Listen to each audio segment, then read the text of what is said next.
Greetings YouTube and welcome back to another vlog. I gotta be honest with you, I was not expecting to do another one this soon, but because I was out downtown, I got a lot of stuff to show you today. So it's mostly gonna be pickups. In fact, I'm gonna call this a pickup special because that's all I've really well, I've got quite a bit to show you today. I'm actually I'm quite surprised at the amount of stuff that I managed to accumulate today. Yeah, didn't think I would pick up that much, but yeah, there's quite a bit. I've also got three VHSs which I bought from what did I buy from eBay? I nearly forgot what the website was like. Sometimes my brain's a bit all over the place. When you got a lot of stuff going on, you sometimes forget stuff that you should be able to remember easily, but yeah. And I've also got a video game as well for the Sega Mega Drive. And it's a movie tie-in game. But yeah, we'll get to that. So, anyways, well, I was out and about in town. Yeah, good old witness. Even though, let's be honest with you, the town is a shadow of its former self. A lot of all the old shops have shut down, and then they get replaced by I don't your usual rubbish like Turkish barbers and all that lot. Charity shops, which I mean, I like charity shops and that's where I got a lot of the stuff from. I bought a few items from CEX and Cash Converters, and that's that. What one thing that absolutely annoys me about going downtown, and I'm sure it's like that when you go downtown.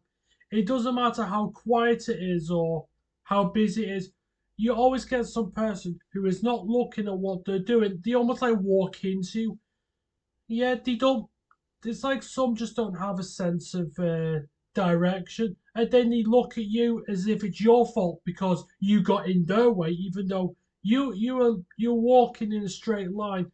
You get people who don't even know what they're doing. They're walking all over the place, probably shit faced or on some substance, and it always smells of skunk. Yeah, I know. Everywhere you go, all you smell is skunk or whatever shit they're smoking. Oh yeah, them horrible vapes. Yeah, they have some horrible scents. I don't know. And then you're just tasting it. You're like, no. I mean, I don't smoke or anything like that. And the last thing I want to have is my clothes smelling of skunk. Even though I've not smoked the stuff myself, it's because of someone else. Oh yeah. And another thing as well, I don't know if you get this, but you probably do. It doesn't matter if you're in the charity shop, CEX, wherever. You always when you're looking at something, there's always a person who's standing not too far away from you, and they have not, and it smells as if they haven't had a shower for quite a few weeks. I mean, what I don't understand is, I mean, if you can afford to buy items in the shop, if you can afford stuff, why is it that the stuff that you can afford is not body wash or a bar of soap? I mean, how hard is it to be high? How hard is it not to keep clean? It's honestly, it's not that difficult. Yeah, I don't know. Well, if you're not gonna have a shower, at least put some deodorant on or perfume. But I don't know. There's always people just stink to high heaven, and I mean, I haven't got. I mean, I'm not. I don't judge people, but I'm sorry. What's so difficult about taking a shower or a bath? Yeah. But anyway, I'm going off tangent. Sorry for itching my nose today. Pollen's actually quite high, even though summer's nearly coming to an end. And yeah, the weather's starting to get a bit warmer again, like what it has. Well, it hasn't been like the greatest summer weather-wise, but the weather is starting to improve itself quite a bit. But we'll just make the most of it. I mean, at the moment it's 20 degrees where I am. but I think it's going to get up to about 25, 26 later on. Not today, but later on this week. So that's that. So anyway, I will get into the pickups, and I've got 13 DVDs, 3 VHS tapes, and 1 video game. So yeah, let's kick off with the DVDs. So yeah, first one, yeah, I'm doing these films in alphabetical order. I always try and do that on my videos, if and when possible. Because sometimes if I don't have stuff in alphabetical order, I sometimes forget what films I do have or TV shows. But yeah, they're all films on the DVD. Sorry, my voice went. Yeah, yeah, warts and all. That's how I roll. But anyway, first film, we're going to 1979 for this absolute masterpiece. And it has spawned many sequels over the years. And to me, no matter how many sequels you make, even though they keep getting worse, the original, in my opinion, is still the best, though some people argue that its sequel is even better. So I think you know which franchise I'm talking about. And I've got the first one in this series, and that is, of course, the original Alien from 1979 with good old Sigourney Weaver. I mean, yeah, this is, Sigourney Weaver in this film as Ellen Ripley shows you how a strong female protagonist should be. Not these soulless ones that you get in modern films. Yeah, hint Marvel, anything that they do, but yeah. But Alien, I mean, when I first watched this film when I was a kid, I don't know, it freaked me out. But it's an absolute classic, and I absolutely enjoyed this film. So yeah, the original Alien, absolutely fantastic. But I remember seeing a Xenomorph as a kid, and I absolutely shit myself. I mean, it actually gave me nightmares. But honestly, watch this film loads of times. Yeah, you end up becoming to like Xenomorph, even though it's like a pretty weird, scary monster. Well, alien, whatever. But anyway, but yeah, in this classic, uh, which of course, I'm sure everyone's seen Alien. If not, I highly recommend it. But yeah, the synopsis here says, when the crew of the space tug Nostromo answers a distress signal from a desolate planet, they discover a deadly life form that breeds within a human host, and so the horror begins. A horror which will end the lives of 6 crew members, and alter the life of the 7th forever. Sigourney Weaver stars as Lieutenant Ellen Ripley in one of the most suspenseful and powerful science fiction movies of all time, which it absolutely is. And I do enjoy Aliens. I say I still prefer this one, but its sequel I still think is absolutely fantastic. But yeah, this is a this is a 2 disc special edition. Yeah, this is the director's cut. So yeah, this special edition one, this is a 2003 release. So I'm hoping to watch that because I've not seen like the bonus material in this. I'm actually surprised. I mean, I originally watched this on VHS, so it'd be good for me to see like the bonus features, which I've never seen it before. So I mean, I've never seen the bonus features before, but Alien is a superb film. So that's that. Second film, we're going to, what year is this? 96? Yeah, 1996 for this. And it's a film starring Ewan McGregor. It's not Train Spotting because I already have that one. That one was the same year. But yeah, this the film Brastoff, and I remember watching this one when I was quite a bit younger. But yeah, I've not watched this in a very long time. So yeah, Yeah, and I know where it says by the Daily Mirror. Yeah, the most enjoyable feel-good British movie since Four Weddings and a Funerals. Well, can I say something about Four Weddings and Funerals? I think that film's shit. Anyway, we're moving on from that. So yeah, what's the story? Yeah, uh, it's 1992, and the miners of Grimley Colliery are facing the uncertainty. Not only is the pit under threat, but the Grimley Colliery brand is on the verge of breaking up. That is until Gloria arrives. Yeah, Gloria, who is played by the role. Well, she's played by Tara Fitzgerald. As the only female member of the band, she somehow manages to rekindle their enthusiasm for the forthcoming national championships, as well as rekindling a childhood romance with Andy Hugh McGregor. Led by the passionate Danny, the band plays on. Danny has his pride and his trombonist son Phil has his problems which even Mr. Chuckles the clown can't seem to help him solve. With the national finalists at the Royal Albert Hall looming, can they hold?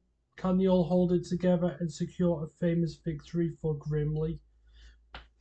Yeah, I mean this is a really fun film. I do quite enjoy that. So that's brassed off.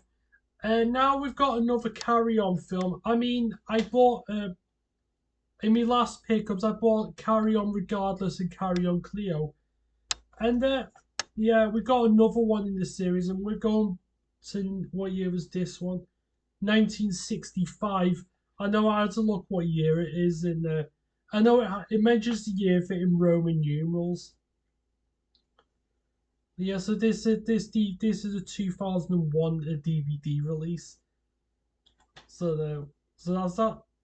Yeah, a hilarious romp through the bars and bedrooms of the Wild West in the Carry On with the Carry On gang. Sid James is on top form as the Rumpo Kid, an outlaw who shakes up the sleepy residents of Stodge City.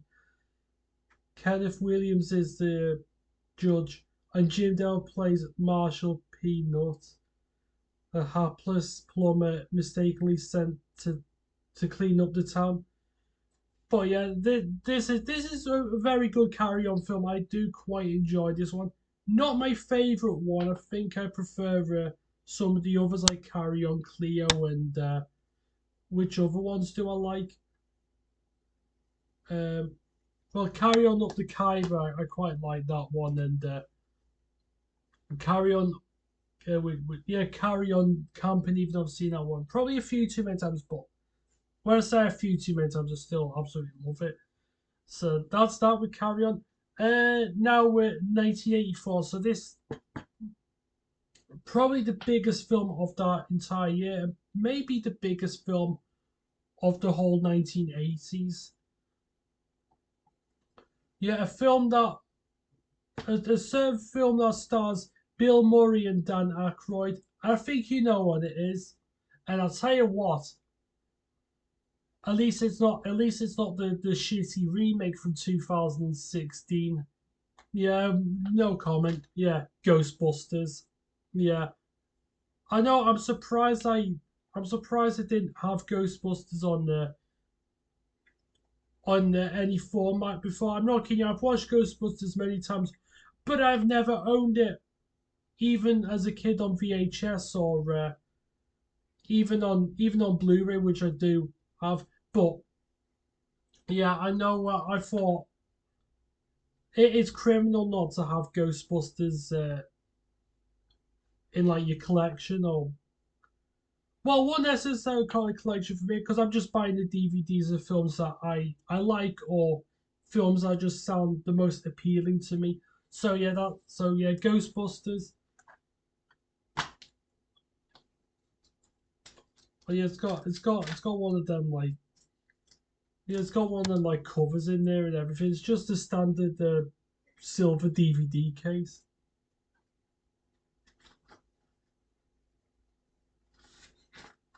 Yeah, yeah, I need to get that out and see what stuff is. There we go. I know it tells you a bit about the film in here, and you get to see some of the characters like the Stay Puft Marshmallow, which of course I don't know. I absolutely love this film.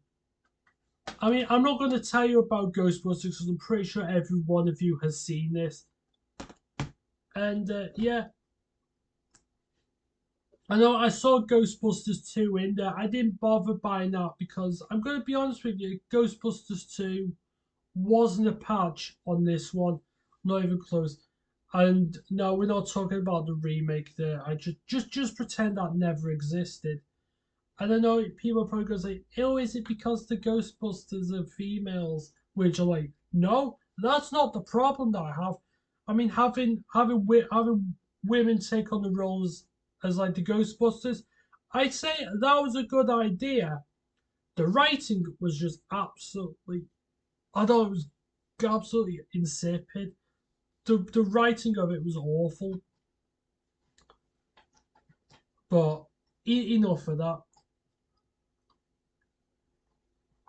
So now we're going to, this is 1998. This, and I first saw this film on I'm trying to think.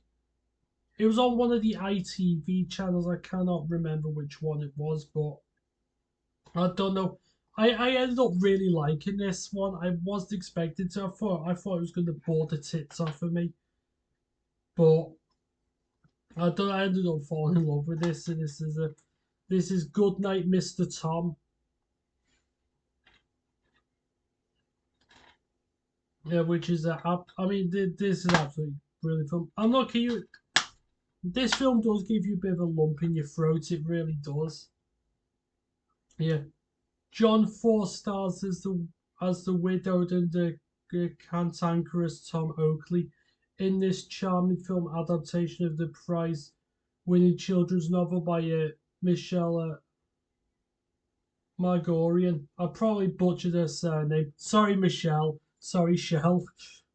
Anyway, yeah. When the Second World War is declared, Tom finds that his quiet life in the village of Little Weirwold, Weirwold is set to change when 9-year-old Willie Beach is evacuated from London and billeted on him. I probably pronounced that word wrong. I know they always put words in that I'm not particularly familiar with. So if I butcher certain things, then I apologize. That's the way it is.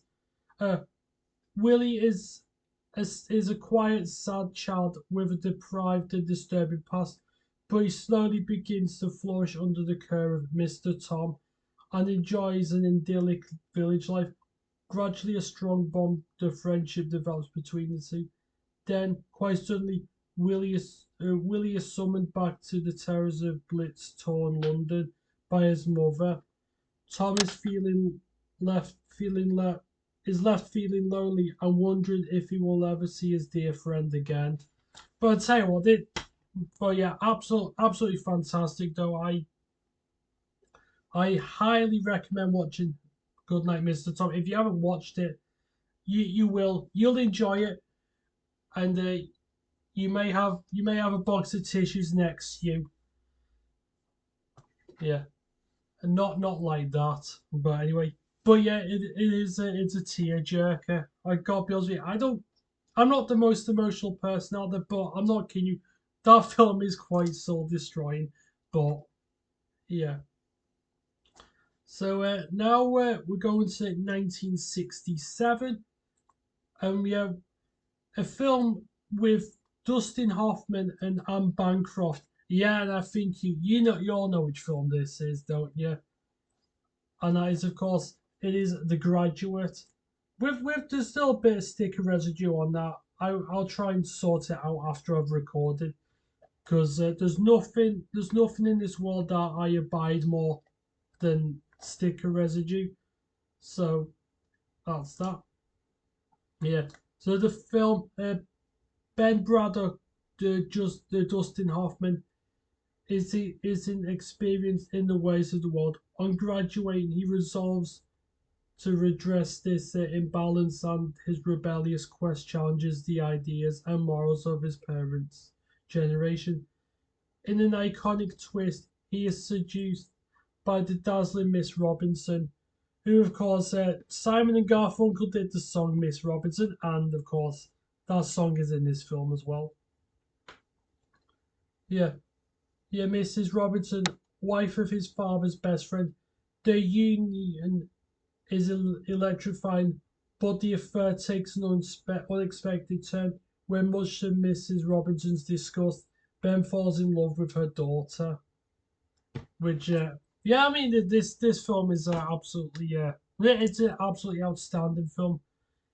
While I do say Rain Man is my favourite film of Hoffman's, The Graduate does come pretty close. And of course, I remember watching this film as a kid, though. When I was really younger. I'm not surprised people. Yeah, yeah, I'm not surprised he ended up having a crush on Miss Roberts. I'm not kidding. When I first watched this film, I'll tell you what. Yeah, I think you know what I did after that. But anyway, just moving swiftly on. But yeah, this film, I absolutely enjoy it. But as I say, I still prefer Rain Man. But like like I say, Dustin Hoffman hasn't really been in any bad film, or at least I've not seen any films of his where it's a bit, I don't know, crap. But that's that.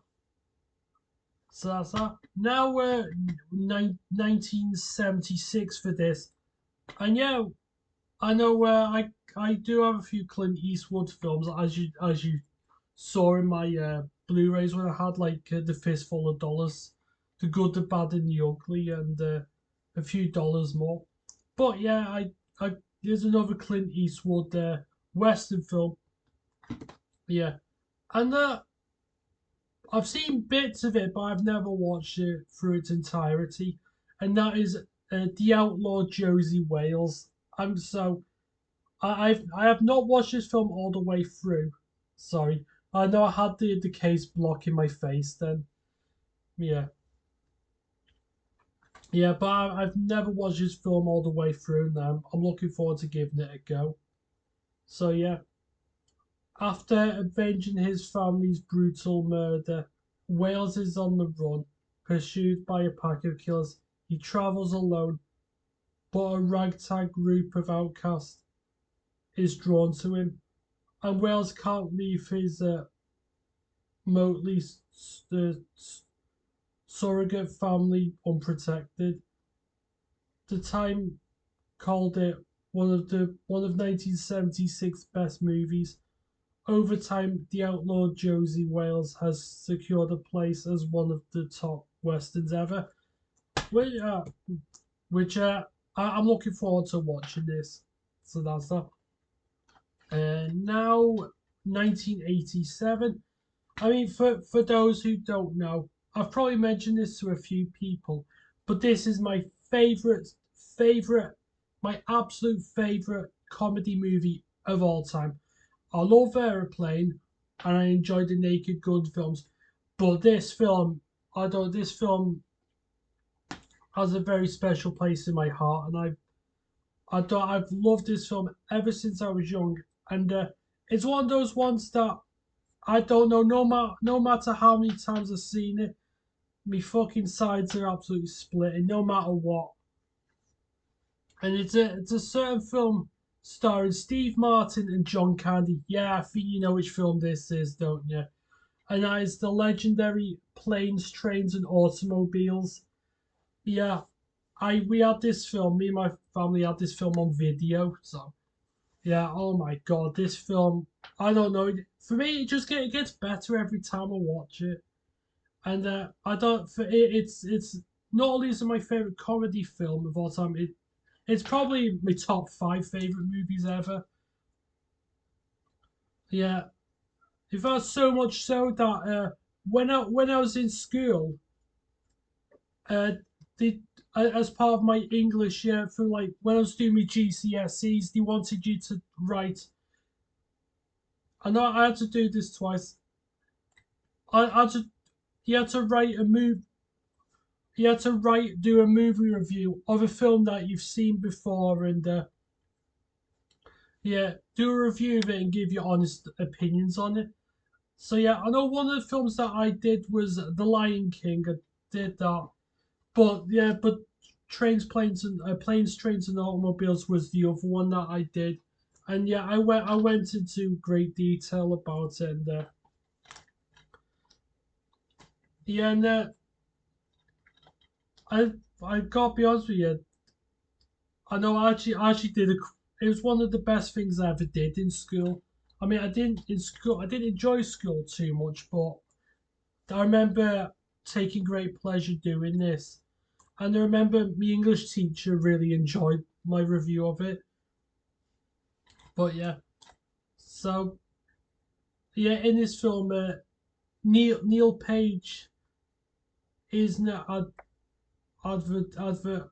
Sorry, Neil Page is an advertising executive who just wants to fly home to Chicago and spend Thanksgiving with his family.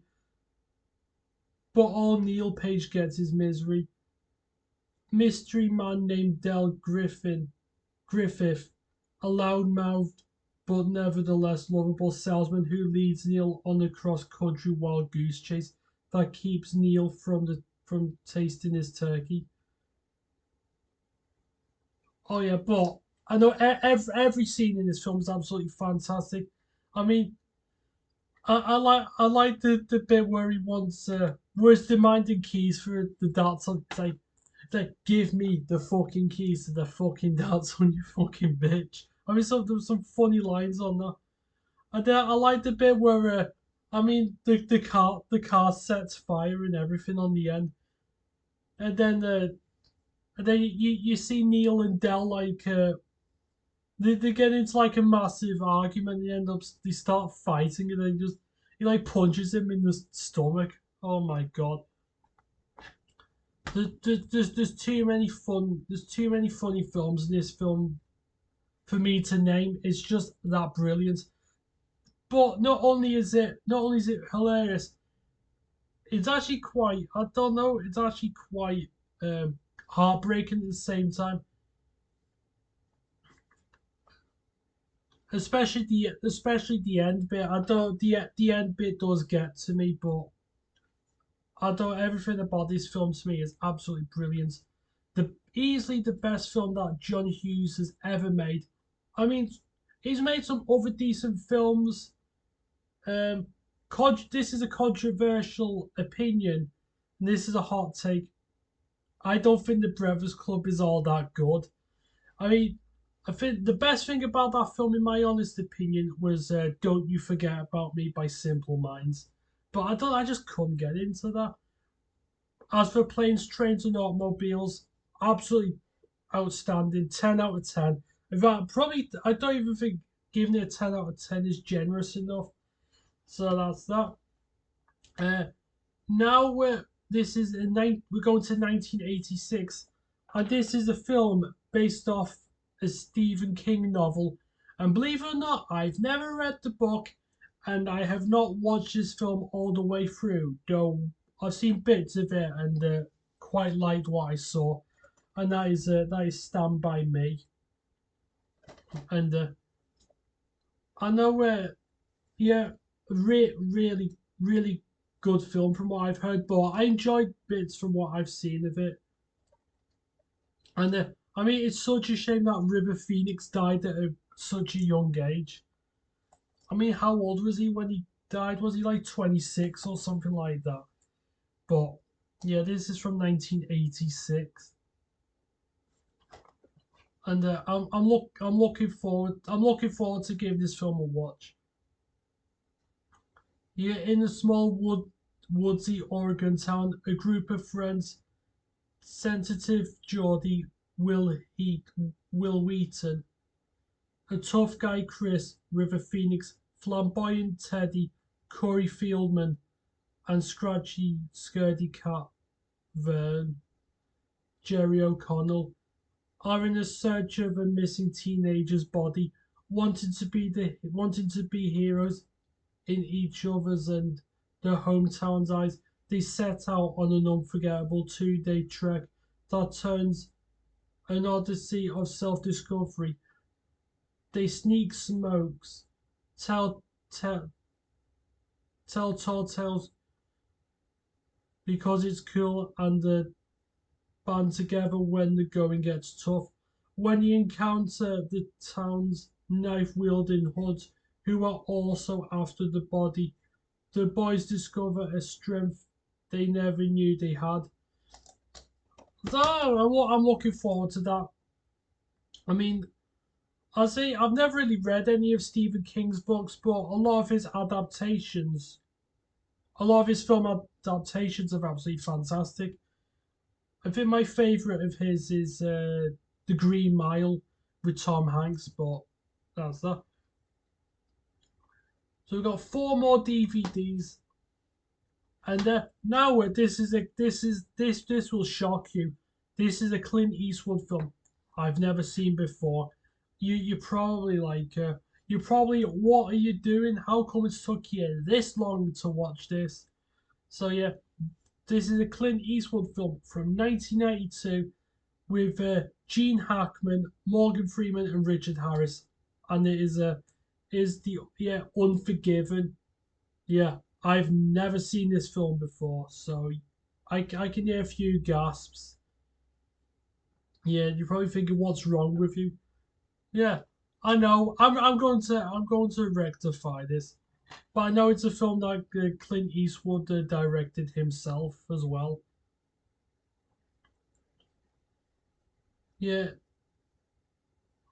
yeah, yeah. Clint Eastwood and Morgan Freeman play retired, down on their luck outlaws who pick up their guns one last time to collect the bounty offered by the vengeful prostitutes of the remote Wyoming town of Big Whiskey. Richard Harris has an ill-fated interloper, interloper, a colourful killer for hire called English Bob, and the best supporting actor Oscar winner Gene Hackman is the sly and brutal local chef whose brand of law enforcement ranges from unconventional to ruthless. Big trouble is coming to Big Whiskey. But I'm really looking forward to watching this. The fact that I've never seen Unforgiven before, it is a mystery, and I'm looking forward to rectifying this. Yeah, yeah. And now we've got a Steven Spielberg film, and it's his adaptation of War of the Worlds with Tom Cruise. Now, I'm not the biggest Tom Cruise fan. I do like him in the film Rain Man, but I mean, I do quite like War of the Worlds though, especially Wayne Jeff's one from 1978. Though I like that is one of the finest albums ever made. But yeah, but this is a this is a Tom Cruise's War of the Worlds, and I've not seen this one before either. So yeah,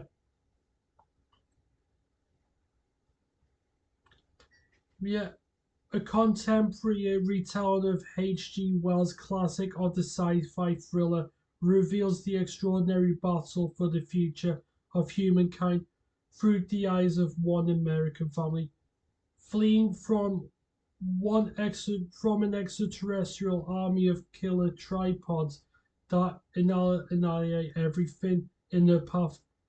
Rafe Ferreira, Wayfaria, and bro. I know, just I say I love War of the Worlds, but I've not listened to that album all the way through in quite a long time. So that's that. Yeah, yeah. So yeah, Ray Ferrier races to keep his family safe. War of the Worlds is an action-packed adventure that explodes with spectacular special effects. So yeah, I'm looking forward to watch this. And this is a two-disc special edition one, where it has like bonus material and stuff on it. So I'll be giving that a watch. Uh, now we've got an Adam Sandler film. While Adam Sandler, to me, his films are a bit hit and miss. Mostly the latter, I'm afraid to say. But when he has done some, when he's done some good films, he's done some really good ones. And this was one of my favourites growing up, and that is The Water Boy. Though I think if I had to pick a favourite film of his, it'd probably be The Wedding Singer, but I might try and look for that at some point because I enjoy that. Actually, no, not The Wedding Singer. That's probably my second favourite. Happy Gilmore, that's my favourite of his. Yeah, yeah. Hollywood Funny Man. Well, depending on the day, as far as I'm concerned. Hollywood Funny Man Adam Sandler scores big laughs in his smash comedy hit, where the laughs never run dry. Just an oddball mama's boy. He grew up on the farm. Bobby Butcher, yeah, never wanted anything more than to quench the thirst of the dehydrated athletes who treat him like dirt. But when Coach Klein, Henry Winkler, makes the call that allows Bobby to finally stand up for himself, it unleashes a torrent of bottled up frustration and exposes a talent for defense that transforming from a meek water distribution engineer to the hardest hitter ever to roam the athletic playing field. Yeah, this for me is just I absolutely love this film growing up, and I'm hoping to well I'm hoping to give this another watch in the future because I remember really liking this one. So that's that. And the last DVD before I move on to the VHS is my video game. Yeah, yeah, 1939 for this, and this is a two-disc limited edition one, and that is The Wizard of Oz. I mean, yeah, I don't know. I have watched this film hundreds of times when I was a kid. When I say hundreds, I really mean it, and I don't know. I've always absolutely enjoyed this. I know some of the effects have aged badly, but for 1939, this film is just absolutely stunning. Yeah, and I know it's like comes out the this slip cover. Of course, there's disc one, and then disc two are special features, which I'm sure to enjoy them because I've not seen the special features of Wizard of Oz. Uh, I've not watched many films of Judy Garland in, but this is probably my favorite film of hers. And while some of the effects have aged like badly, but for 1939, absolutely superb. And yeah, and yeah, Somewhere Over the Rainbow. I'd rather listen to that one than the one on fucking Rainbow Islands. I mean, for those who don't know, I cannot stand that game. It's a good game, but I just don't like it. Yeah. Sorry, Mr. Andrew Braybrook, but I'm going to be honest with you. But anyway, absolutely fantastic. Now we're on to the VHS tapes. I remember when I was doing nostalgic pickups. Yeah, I'm doing the same for that. And yeah, these are more VHS tapes of my favorite children's show growing up. My absolute favourite. And if you don't know what it is, go and watch. Not the last vlog I did, the one before that, I think, or which I did on I think it was the 6th I uploaded that, or a bit before. But no, the one I did on the 11th, I mostly did the football predictions. But let's cut back to the chase and I'll show you more VHS tapes of my favourite kid show. So, of course, yeah, this one is the first 8 episodes of series 1. There's 26 episodes per series. But as I say, I'm only focusing on the first 5 series because they're the ones I grew up with. The movie was shit, and that was that. And the show wasn't the same again. But at that point, I'd already grown out of it. But I don't know. Sometimes there's nothing wrong with going nostalgic and taking a trip down memory lane. So there we go. This is a really old tape. This one's from I know this is a 1985 or an 86 release, but of course series 1 was filmed in 1984. And it's got the first 8 episodes, not just the series 1, but the first 8 episodes ever to be created. Yeah, and of course and my favourite Beatle member is Ringo Starr, and he narrates the first 2 series of Thomas. And then he had a drinking problem, and then it ended up being Michelangelo's. But yeah, there's got the first 8 episodes on here, which are Thomas and Gordon, Edward and Gordon. I mean, some of the titles of these episodes don't sound the most exciting, but considering the very first episodes, you can't complain. I mean, the first series may have its issues, but for the first of its kind, it was absolutely fantastic and groundbreaking. Yeah, the other episodes that I mentioned Thomas and Gordon, Edward and Gordon. The third episode is the sad story of Henry. And yet, the fat controller in this episode is Donald Trump. Because guess what? He builds a wall. But what does he do? Yeah, I know because Henry refuses to come out the tunnel because the rain apparently will spoil his paint. So the fat controller's like, he's like, right, you can get to fuck, and we're gonna brick you up in this tunnel, and you can stay there.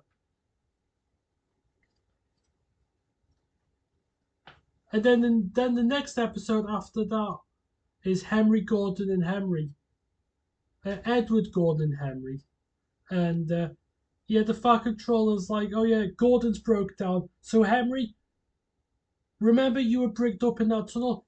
You're no longer bricked up. You can now go back to work. Yeah, I mean, what was the point in bricking him up in that tunnel anyway? If he was going to get used again, I don't know. Series 1 has its quirks, which I forgot about.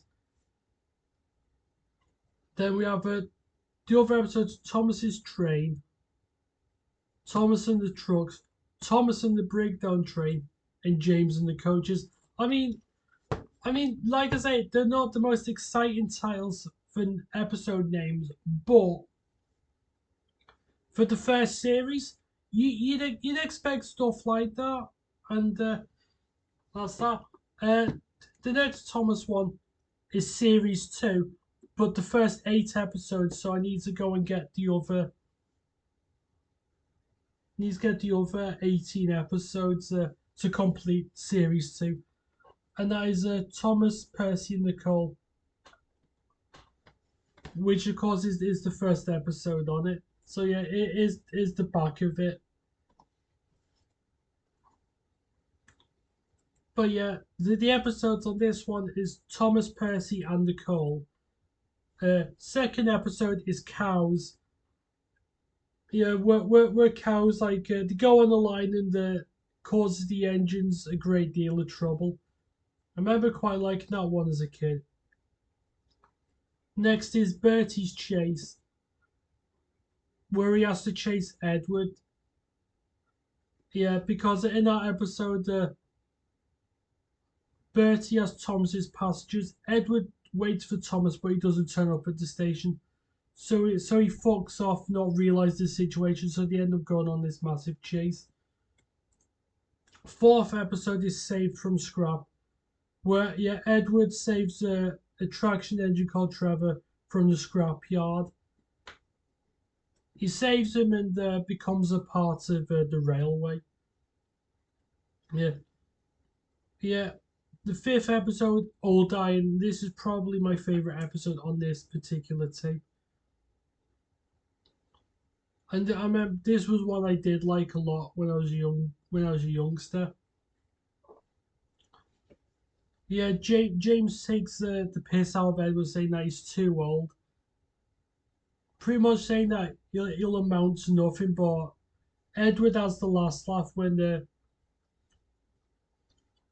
two kids climb into his cab, meddles with his controls, and then James just goes down the line without his driver and fireman. And then there's quite a chase, and then I know I know, and James likes he gets his comeuppance really. Next episode is Thomas and Trevor. So yeah, Trevor, as I mentioned, was the traction engine. Yeah, Thomas is jealous of him at first and doesn't think. Thomas is a bit jealous, but when he realizes how useful Trevor is, he decides that no, I can't be asked being jealous. Then we have Next we have Percy and the Signal.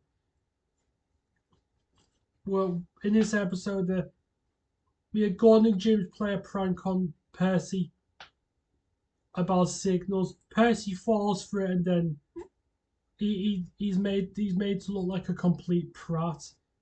Quite a humorous episode. I mean, for a kids show, of course. And then we have Duck Takes Charge, which is, of course, Duck is a Great Western engine. And when the big engines take the piss out of Percy, those being well, when they take the piss out of Percy, yeah, by the big engines, Gordon, Henry, and James, Duck stands up for him and stands his own ground, and he pretty much tells the big engines to go fuck themselves. Well, if they use language like that, yeah, they probably ban it. But you know what? I mean, I wish he made an adult version of Thomas though. But I know there was a spoof that Bobby Davro did of Thomas called Thomas the Tanked Up Engine. It's actually somewhat amusing though. To be quite amusing considering I cannot stand.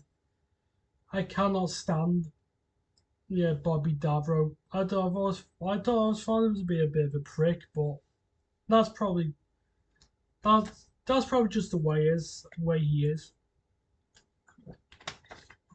And then the last VHS tape, which I've got. I mean, this is quite a rare one, and this is the complete series 5.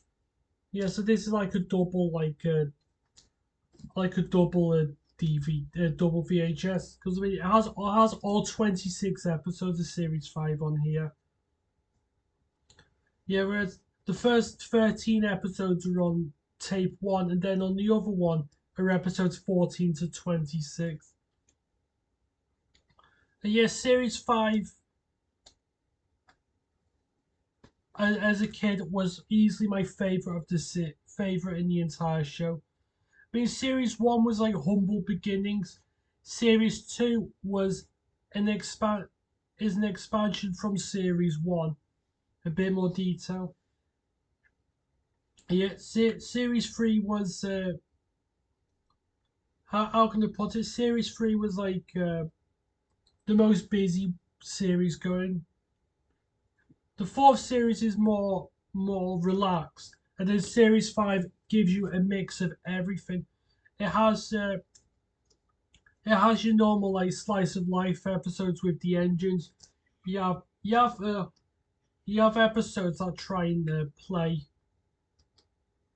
Yeah, they try and add like a horror element to them. I'm not even joking. There's some episodes where they try and make it look spooky, and for a kid show, they actually got the atmosphere right in a lot of them. And there's some episodes that do jump the shark a little bit. Like there's an episode of Thomas that tries to be like Indiana Jones, where it involves it involves engines being chased by a boulder, and it causes absolute chaos. So I'll quickly name all 26 episodes. I'm not going to tell you what the episode's about because I'll be here all day and I've recorded for about 50 minutes. So that's that. So the episodes: Cranky Bugs, Horrid Lorry, A Better View for Gordon, Lady Hat's Birthday Party, James and the Trouble with Trees, Gordon and the Gremlins, By George, Bar, Put Upon Percy, Toby and the Flood, Haunted Henry, Double Teething Troubles, Stephanie Gets Lost, Toby's Discovery, Something in the Air, Thomas Percy and Old Slow Coach, Thomas and the Rumours. I wish it was. Yeah, no, and it's not Thomas the Tank listening to Fleetwood Mac's Rumours. If there was an episode of him doing that'd be interesting. But imagine the copyright problems they would have with it. Oliver's Find, Happy Ever After. Sorry, not Happily Ever After. Sir Topham Hatt's Holiday, A Surprise for Percy, Make Someone Happy, Busy Going Backwards, Duncan Gets Spooked, Snow, and the final episode on this, which is Rusty and the Border, and that's the Indiana Jones-esque episode that I was telling you about. So that's that. And now we're on to the final pickup. And you know what? I know I paid quite a bit of money for this. I saw this in cash converters, and I'm like, you know what? I know it's quite expensive, but compared to the prices of what you see this on go for on eBay, this was a bargain compared to what this usually fetch for. I know this is usually 100. This game usually goes for around between 80 and £125. I picked this up for 60, and I couldn't say no to this game. And this is a movie tie-in game that I've played this in the past and I thoroughly enjoyed it. And this is of course Ghostbusters for the Sega Mega Drive. And yeah, the game itself comes complete with the instruction manual for you can open it. Yeah, need to straighten the manual because it wasn't straight. But yeah, for £60, I mean, I couldn't really argue about that at all. Yeah, in this Ghostbusters game, I know you explore. There's six different levels. They're all like platform. Yeah, it's a platformer, and you get to play as all. You get to play. You get to choose whichever one of the four Ghostbusters that you want to play as. Actually, no, in this game there's just three Ghostbusters. They forgot to include one of the others. But yeah, but this is a really really fun platformer. Yeah, the levels are quite big. So you have to explore levels like apartments, castles. I think there's like an ice level as well. And yet, I know in this game you get like you have a gun and you can shoot in like 8 different directions. Yeah, and the music on it is really good as well. Quite difficult. I played this game quite a number of years ago on emulator. I didn't beat it, even though I did use save states. I think I got to like the second to last level. But you know what? I'm hoping to get the Mega Drive. I'm hoping to get my Mega Drive plugged in again. I haven't got it plugged into the TV at the moment. Yeah, so when I have a bit more time, I will I will sit down and try and complete this. I've not done it, but I will do. This is absolutely superb game. Like I say, it's a 2D platformer, but the game itself, it's not exactly linear because because you get to climb up through different floors on all the levels. I mean, if you like Ghostbusters video games and haven't played this one, I recommend you should. This is probably my favorite video game with the Ghostbusters. Though I really enjoyed the original Ghostbusters game for the Commodore 64, and there's another Ghostbusters game I do like. Uh, the one for the NES, which came out in PAL regions, called the New Ghostbusters 2, and it's made by the same people who would make the Kirby games, which is absolutely superb. So anyway, yeah, 56 minutes. I didn't realize I've been recording that long. So anyway, I hope you've enjoyed this pickups edition of this vlog. I wasn't gonna do one today, but because I was out in the town and I saw more stuff than I expected, I thought, fuck, I'm gonna do a video today and get it out of the way. So anyway, if you haven't watched my previous vlog where I talk about the football fixtures, there I suggest giving that a watch. I uploaded that on the 11th, which was Friday. It was on Friday. So anyway, I hope you've enjoyed this vlog, and yeah, I will see you in the next video. Until then, have a good day and take care.